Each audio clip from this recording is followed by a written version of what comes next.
Okay, so gather around real quick. We're going to use this hole as an example. Thank you for being willing to be an example hole. That's right. There was a young man who just asked me what I thought about this hole. That was my new friend Logan. And Logan asked me what I thought about this hole. I said, I think it's a good looking hole. Do you think it's a good looking hole? Yeah. I mean, as far as holes go. But it's not deep enough. It's definitely a hole. Now they're telling me that it's starting to go more from a brown, and actually if you look closely here, there's brown and red mixed together. But there's less brown mixed in with the red. So even though it's not a stark color change, it's a color change. Okay. And you're going to feel a lot more embedded rock in that, Yep. right? Have you started to hit rock? Yes.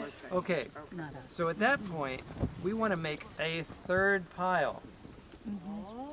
And now we're going to go down about, no, I'll tell you something really great. Just quickly, I used to manage a greenhouse, and they had raised beds that they put in the greenhouse, and they planted tomatoes. And they started irrigating with drip tape. And when we pulled those, I inherited it mid-production. When I pulled those tomatoes out, it had gone down until it hit the clay, and the roots went exactly horizontally and went over the clay this way. So the roots were never going to go below 6-7 inches.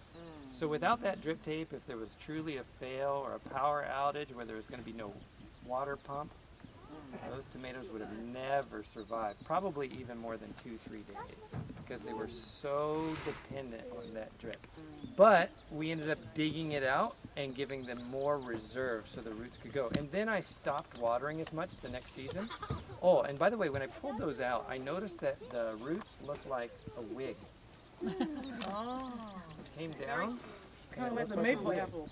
Yeah, and all the roots were in this area, and they were all fine white roots. It looks like a head of hair. Instead of long traveling roots and then splitting like a tree. What you really want your roots to look like is an upside down tree.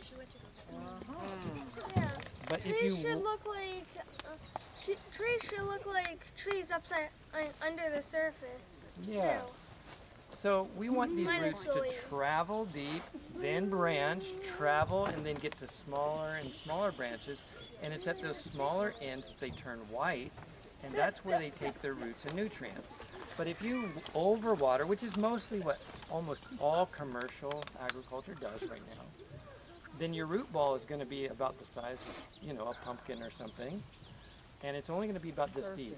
So how much nutrients are in this space?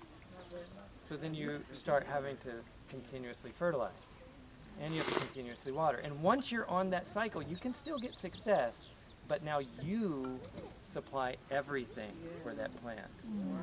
And you don't really want to be that way. Like, we want to help people, but not in such a way that turns them into dependence upon us.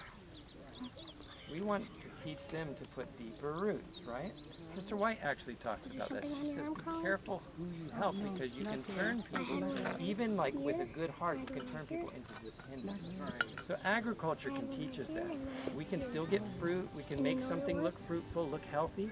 You can do that with some people. You can dress them up, you can supply their needs, make them look okay, but they actually can't get it for themselves. You haven't taught them. You leave for a little bit. They go right back, and sometimes even worse. That's right. So what we want to do is teach them how to be nobly independent and strong and independent. Even parenting.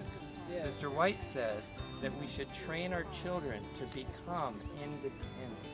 It doesn't mean they need to leave you, but even in the home, that they can decide things, they can look at things, see what needs to be done, and not have to wait on every command.